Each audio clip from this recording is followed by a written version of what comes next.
What's up, hackers? Welcome back to another episode of the HackerNoon Podcast. Of course, I am your host, Amy Tom, your best friend and your HackerNoon editor. But with me today is another HackerNoon editor, Adebola Adeniran. He is the software editor at HackerNoon, so I am very excited to chat with him today. But we aren't going to be chatting about a HackerNoon. We're actually going to be chatting about mobile money because aside from working at HackerNoon, Adebola is also the growth lead at Moni. So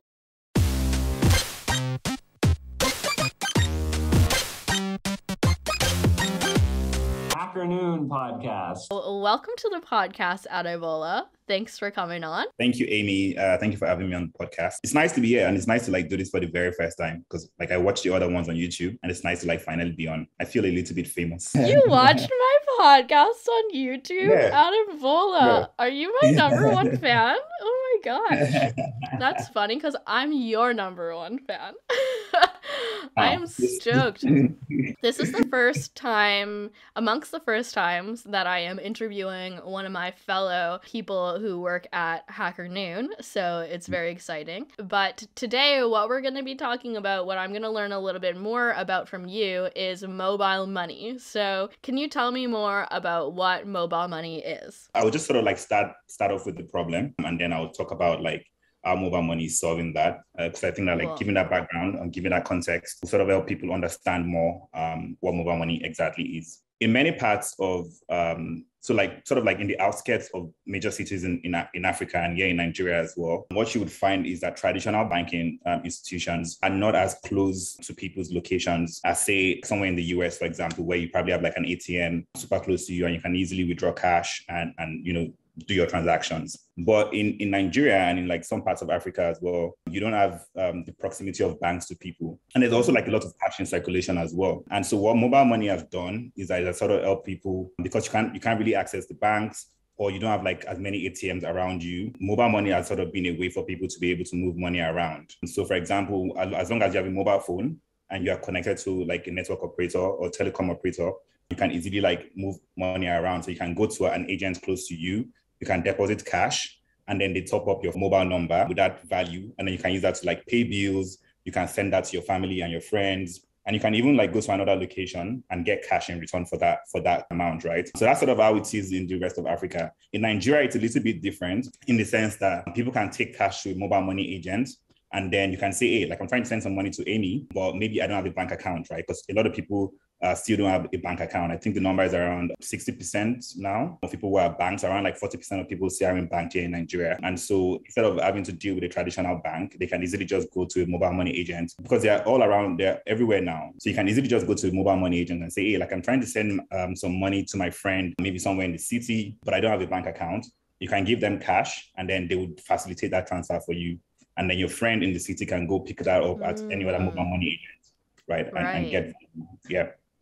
Okay. So essentially, that's what mobile money is solving. The fact that some people, a lot of people don't have access to traditional banking facilities, but mobile money helps facilitate that movement around the country. Right. Okay, so I have some questions about, I guess, the infrastructure of moving money and banking in Nigeria and in Africa, because I think it's probably just very different from what I'm used to in North America, especially in Canada. So when I want to send someone money in Canada, and I have learned recently that this is unique to Canada, or I learned this within the past year or two. Okay. But apparently nobody else does this. But when you want to send money to someone, I would email you money via my bank. So I go into my online banking system and then I email you the money and you accept that via email. So tell me more about the infrastructure and the way that this is set up that prevents people in Africa, in Nigeria, from using online banking. Okay, so I would say, so in Nigeria, for example, and I think also in South Africa as well, and in some parts of Africa too, where the banking system is more developed, I can make a transfer to anybody within Nigeria that has a bank account within 2 seconds. So I can literally pick up my mobile phone, log into my internet banking application, and I can make a transfer. I guess you would call it wire. I can make a bank transfer to another bank within Nigeria, and that will literally take 2 seconds, and they will receive that money on their own end. And then they can just do whatever they want to do with it. So in that sense, the Nigerian banking infrastructure is actually quite advanced and quite developed. For example, in Canada, how long will it take your friend to get the money if you're emailing them money? Like a maximum half an hour. Right. So yeah, in Nigeria, like within 2 seconds, maybe at most like 1-2 minutes. If there are no issues with the transaction, they're usually credited in their bank accounts. But in the sense, for example, so we have all of that infrastructure built out already here in Nigeria. That's regulated by like the Central Banking Authority in Nigeria called the CBN. And that's regulated by them through a platform called NIBS. So like NIBS is sort of like a tech platform that settles all of those transactions. So NIBS is a platform that moves money around within different banks in Nigeria. The only difference is that for people who don't have like regular bank accounts, they can easily go to an agent. Usually the agents have bank accounts. Those bank accounts are they can either be tied to like a microfinance bank, or they are even issued by like regular traditional banks. But people who don't have access to a bank account, or people who maybe they don't have like internet banking, or they don't have like USSD banking on their phones, can easily just approach a mobile money agent and say, hey, like I need to pay a bill. I need to pay like my utility bill, say my light bill, my gas bill, but I only have cash. I don't have that money in my bank account. I see. Right. So they can easily take that money to the agent and say, hey, here's 2,000 naira, for example, and give me like 2,000 naira worth of mobile top up, right? Or electricity. And then the mobile money agent can just like vend that on their own machine and print out like a receipt or a slip that gives them that value. So you can either use mobile money agents for, if you have a traditional bank account, but you don't have money in that account, you can use cash to facilitate those transactions, because a lot of transactions in Nigeria are still done day to day, still done via cash. So people who have like small mom and pop shops, lots of those transactions are done via cash and not via like cards or like other payment methods, right? So that's sort of like the use case for people who don't have a traditional bank account. For people who have a traditional bank account. Now, for people who do not have a traditional bank account, they can make transfers and they can also pay for bills. And they can also do like other transactions as well without needing to have a bank account, right? Okay. They can easily approach a mobile money agent and say, hey, like I need to transfer money to my friend who probably lives like in a city that would take me like 2 days to get to, right? Yeah. And I can just give them the cash and then they can wire the money to the person and the person can just like go pick it up at a mobile money agent near them. Ah, okay. I see. So this essentially is allowing everybody in Africa or people in Nigeria to have access to the ability to send people money fluidly and quickly. Exactly. And you can pay bills as well and perform like a bunch of other like financial transactions that you probably only be able to perform if you had a regular bank account or if you had access to a debit card. Right. Okay. So tell me more about the relationship with money in Africa and Nigeria and why only 60% of people have a traditional bank account. So I'll say the reason for that is also in terms of what it costs the banks to build out that infrastructure. Like in the US, for example, this has probably been going on for the last maybe like 150 years, like building out the banking system. But in Nigeria, it's still, I would not say it's in the early stages. I think it's quite, like I said earlier, it's quite advanced. But at the same time, it costs a lot to sort of build infrastructure in like cities that I would not say are major cities per se. And also as well, banks are also trying to cut back on costs.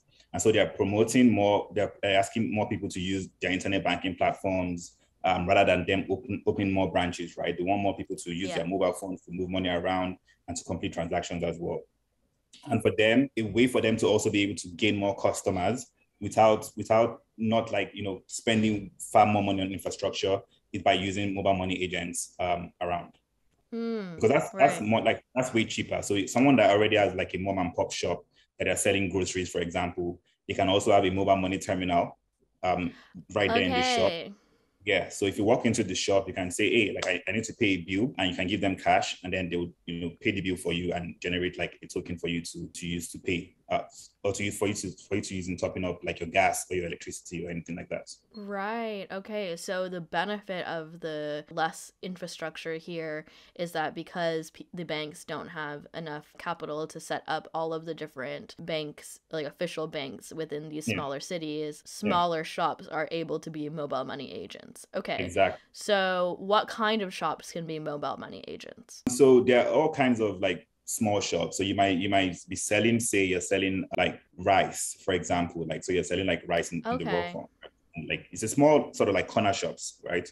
It's a small corner shop like located within the community. So like everyone in that community can just like go to the corner shop. They might buy like a few things from the corner shop and they might say, hey, like I also need to pay for my, for example, satellite TV bill. And they can easily just pay that money to the mobile money agent in cash. And then the mobile money agent generates a code for them that they can use to top up their TV bill, right? And then they can have access to TV for like the next month or so. So it's just, so that's kind of shop that you'd find, right? So you have some people who are like regular mom and pop stores. They sell groceries. They may even just like sell like cooked food. So, and that's why it's also called mobile money, because it's really like the agent can really be anywhere, right? They don't really need to set up any infrastructure. Their mobile phone is usually enough for them to set up shop as a mobile money agent. Because essentially what happens is that you have like a Bluetooth device that's attached to your mobile phone that you can use in printing receipts, right? So you have your mobile phone and you can use that to do like a bunch of transactions, usually an Android device. And then you have a Bluetooth device connected to that Android phone for you to print out receipts. Is there anything that is considered a barrier to entry for people to get a traditional bank account other than the ability to walk into a physical bank to set up an account? I think that sometimes people also feel that, also like traditionally as well, like a lot of people may not necessarily trust the bank. They're like, okay, why should I, put my money in a bank?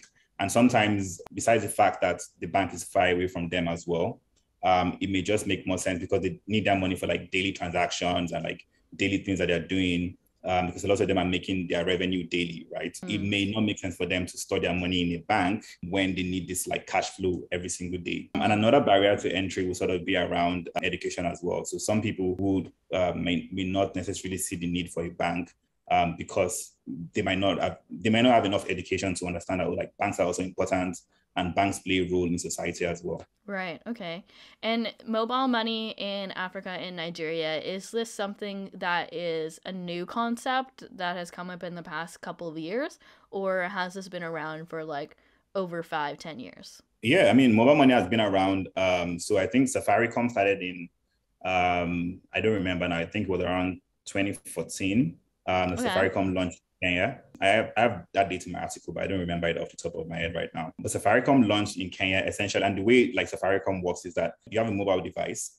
Once you buy a SIM card to put in your mobile device, you already have a mobile money account with that, right? And so once you put that SIM card in your mobile device, you essentially have like a mobile money wallet, and you can go to any vendor around you, deposit cash, and that money can be put in your mobile money wallet, and you can use that to pay bills, to transfer to other people, and things like that. So it's been around for like nearly 10 years now here in Africa, and really pioneered by Safaricom in Kenya. It's like taken off like wildfire because it has sort of met like many people's needs, and it has also helped like develop very rapidly the financial systems here in Africa. And tell me more about the kinds of, I guess, like the agents who can be mobile money agents. What do they need other than like a phone to be able to become mobile money agents? Do they need like a special certificate, or is there other barriers to entry in order to become an agent? Yeah, so in different countries, there are different sort of regulations that is required to become a mobile money agent. For example, I know that in Benin Republic, it might take like, I think around like a month to be able to get approval to become a mobile money agent. Here in Nigeria, it doesn't take that long. I think it takes about like a week, and like all your documents are processed, and you're able to get like a POS terminal to use for your mobile money business. So the regulations, and again, the reason why like that's possible in Nigeria is because we already have like a digital identity system as well that works, right?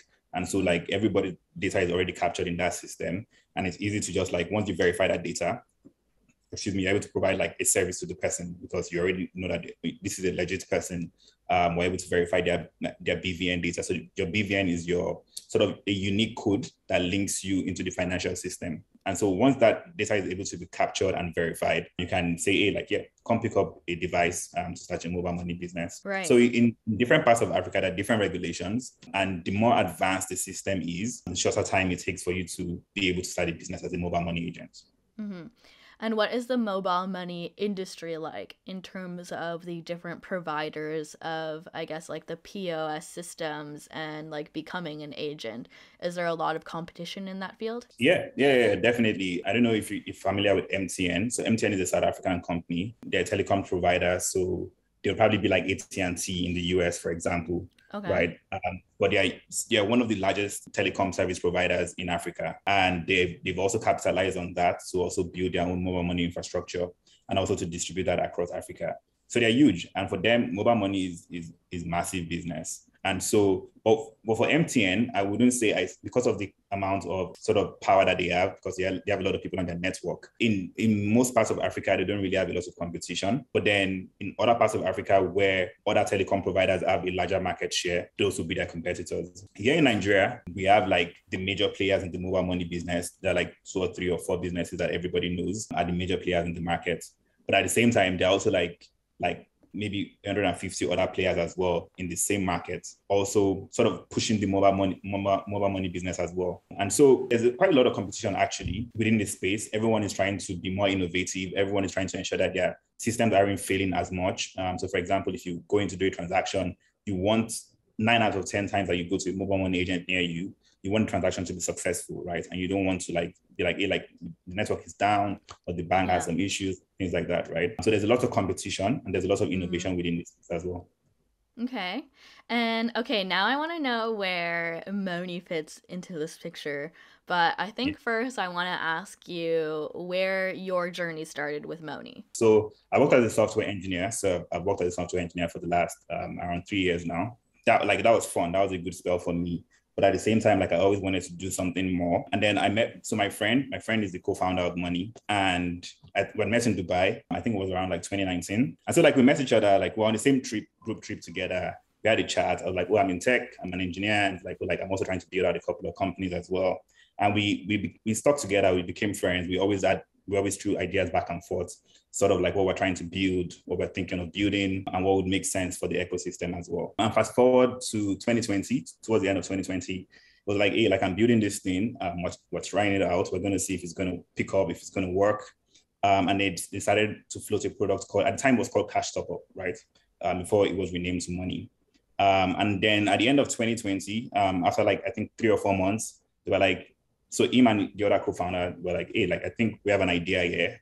And I think that this is really going to pick up. And then I got involved in sort of managing the technology side of things and helping to drive like the technology as well. Since I was already a software engineer, I was helping to like guide and direct, the product that was being built at the time. And fast forward to August of last year, at the same time as I was leaving my engineering job, Money started to raise a new round, right? And so it just made sense for me to do this full time because I believed in the idea, I believed in the vision. I felt like it was something bigger than me and we could have like a huge impact on the lives of people. And I decided that I was going to, go into this full time and help to build the company. And yeah, that's sort of like where my journey started from. Okay, so like late 2020 you're saying is when you kind of joined. Yeah, exactly. Okay, cool. And so tell me more about what Moni does and how it fits in money, and how it fits into the mobile money market, all of the M alliterations. Yes. So one of the major issues that we realized that mobile money agents faced was the issue of working capital, right, or credit. So what happens is that you probably start the business with I would say around $200. But when customers come to you to complete transactions, let's say between 9 and 11 a.m. in the morning, you've exhausted all the cash on you. So you have $200 of cash and you've used all of that. You used that up in all your transactions that you've done during the day. And you have that value in your mobile money wallet, for example, right?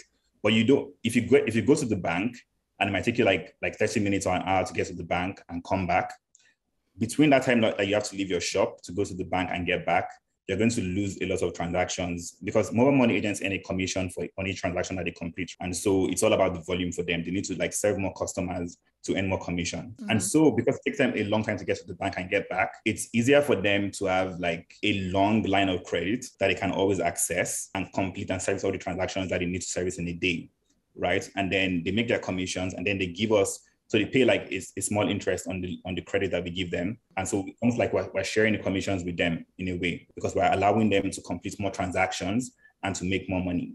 And so what we do at Money is that we provide that line of credit. So instead of you having to like shuttle back and forth between the bank multiple times in a day, we will provide you like a long line of credit that you can use to run all your transactions for the day and make all your commissions so that you don't drop any transactions, you don't drop any sales. And then you can just like give us a tiny bit of that amount of that commission that you're making as interest for we giving you the line of credit. So that's essentially where we come in. Okay. Wait, I need you to clarify some more things for me. Okay, So sure. somebody comes into the shop and the shop owner, the shop owner sells all of their stuff. They have no more money left for the day. And they're like, oh, I need another like $100 in order to finish the day. Right? Yeah. Then Money comes in and says like, okay, we have a loan that you can have for this $100, so you don't need to go to the bank and waste your time in between doing that because there's not that infrastructure in place where there's a bank around the corner. They need to go and travel to the bank. And so to save them that time, Money provides them the loan. But how do they get the money? So how does the mobile money agent themselves get the money? Yeah. Right? You're asking. Okay, so there's something called cash in and cash out, right? And what that essentially means is when we disburse the funds to them, to the mobile money agents, we disburse it into their bank accounts or into their mobile money wallet. Mm-hmm. And the reason why we do that is this. So you may have, for example, as a mobile money agent, you may have like $200 cash on you, but you don't have any money in your mobile money wallet to complete like electronic transactions. Because not every customer that comes to you is going to come to get cash from you.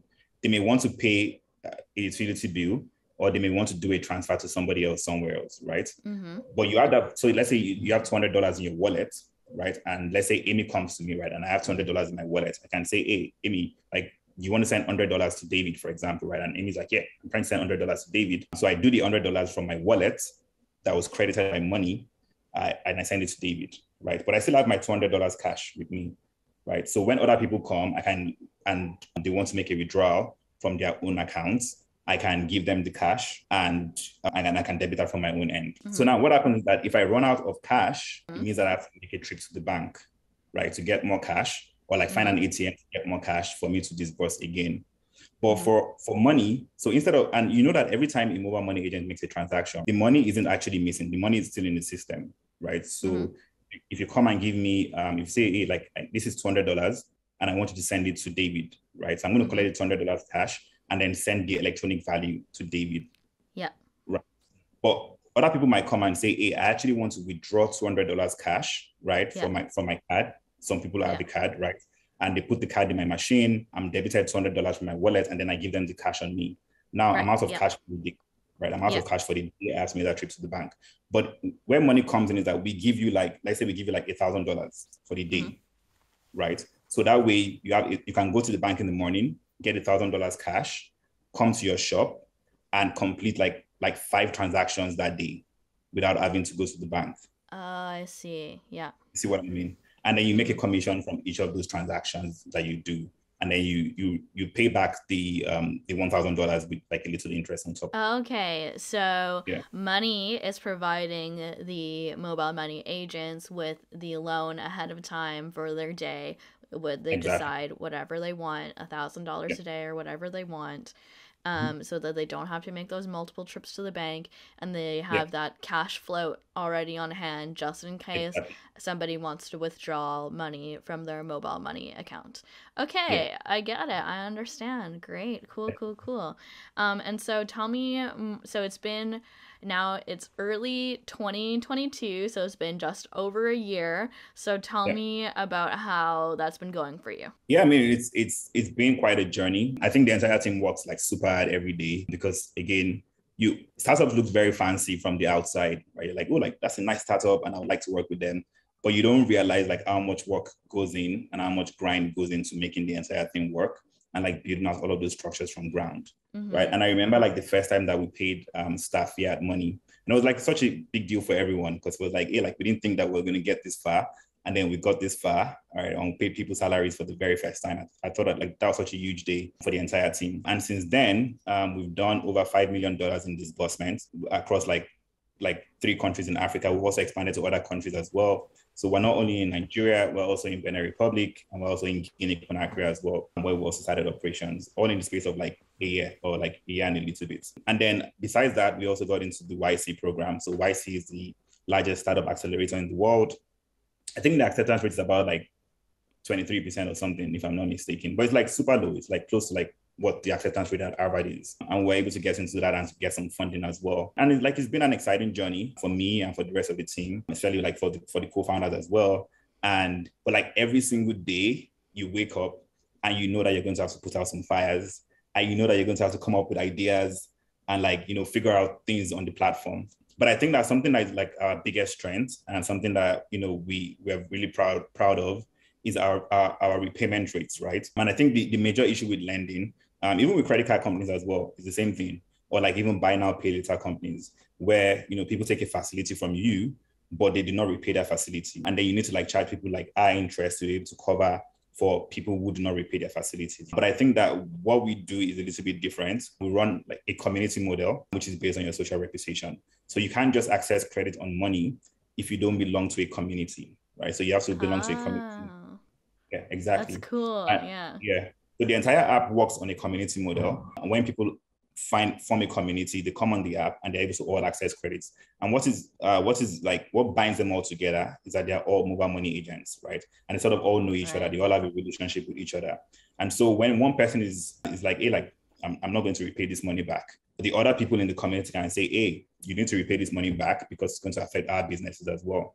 And so by doing that, we've been able to maintain like a 99% repayment rate. So 99% of people, nearly 100%. Like sometimes they repay like a little bit late, but generally like every single person that takes a loan from us repays their loan. That's something that we cracked early in the day. And I think that that's sort of like what has gotten us into YC and what has given us like a lot of the attention that we're getting now, which is that we came up with this system that ensures that the monies that we lend out are collected back and are recovered back, because people realize that, hey, like it's not just, doesn't just affect my actions, don't just affect me, it affects my community as well. And so our communities are self-insuring, they're self-governing, and everyone is responsible for each other. Cool. What is it about money and the mobile money industry that gets you so jazzed? Because I think it's very obvious, you can tell that you care so much about it and you're very proud to be on this team. So what is it about it that makes you happy, that gets you excited, that you were willing to put in enough effort to say like, yeah, I don't need to be paid yet, I'm good, let's just keep going, living the dream? So what is it about it? I think, and I say this all the time. So in the very early days, like I did all of the support work, and it's crazy because at the time, like I didn't think I was going to be doing support work, but then it just sort of happened where like things broke, and I was like, what am I going to do now, right? And then I picked it up and I started like, doing all of the support work and all of that. So my job essentially was supposed to be like customer education, customer engagement, like sales, all of those kind of things. But I guess it was funny because I didn't think we thought about it initially that, hey, like we need to build a support team, right? But like I got into that and I started to do like all the support work. And so because of that, like a lot of customers from our early days, they have my phone number, right? And so they would call me all the time and they would say like, without you guys, I'll be out of business because I don't have like any capital to continue running this business. And without the loan that we give, they would not also be able to make more commissions from, doing more transactions, right? And I think that getting those calls every day or nearly every day was something that really like inspires me, right? So you're like, hey, like, we're actually having such a huge impact on people's lives, and people are able to make more transactions. They're able to increase their revenue by around like 40, 50, 60%. And they're able to like put that money towards more things for their families, right? So for us, like that alone is testimony that like whatever we're doing is working. And it's nice. So I think a few weeks back, I went with the co-founders to visit the very first mobile money agent that we gave credit to, right? So they were the pilots, community. Aww. And I think we're going to put that video up at some point. And she was super excited to see us. And she was like so thankful and so grateful for like, for what we've done for our community, for what we've done for our business, because we're able to offer them more credit than a regular bank would offer them, right? So traditional bank would say, hey, you guys, you don't qualify for credit because first of all, you don't have a collateral. And secondly, you're probably not doing enough volume on their platform for them to give you that amount of credit, right? And that's where we come in, because we won't ask you for a collateral. We'll give you a loan. We'll give you credit upfront by ensuring that like, you're in a community and your community trusts you, right? And so we take that risk ahead and we offer them that working capital or that credit. And so like, to see that impact on their businesses, to see that impact on their lives, to see them being able to move from like a really tiny shop on their street to like a bigger shop, that inspires me. And that's sort of like what keeps the rest of the team going every single day. Oh, that's so nice. I love that so much. That just warmed my heart so hard. Oh my gosh. Okay, everybody needs to, this is your sign. You need to go out and tell your favorite small business how much they mean to you and how much they've changed your life. Just let's keep everybody going, build them all up. That's so nice. I love that so much. Okay, cool. So, Adebola, thanks so much for coming on the podcast. I really appreciate it. I love to chat with a fellow HackerNoon editor. Y'all are my favorite.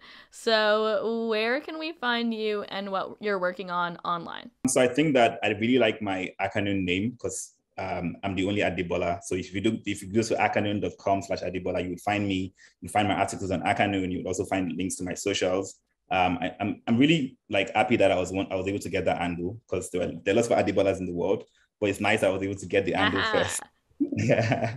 So if you go to my HackerNoon profile or about the HackerNoon about page, HackerNoon.com/about/Adebola, you would find me and you find like links to my socials and links to like my HackerNoon profile as well to read what articles I'm writing. Right now, I'm sort of taking a bit of a break from engineering to do this, although like I'm still involved in discussing like the products, discussing the business side of things, discussing the engineering things as well. And I think that I really enjoy it because even though I code sometimes, but I'm not coding like every single day as I used to. But it's nice to be able to sort of like see the business from the very top and like, have like inputs for everyone. And yeah, I think that that's fun.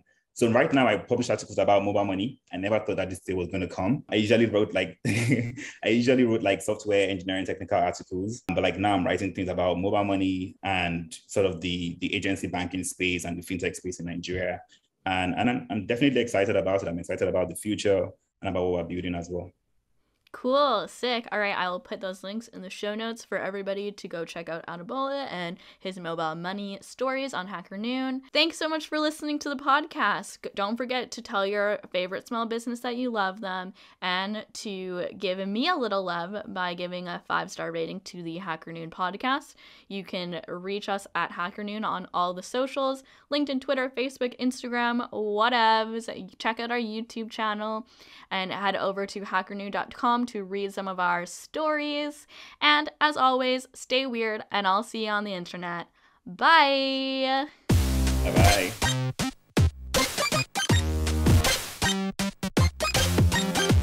HackerNoon Podcast.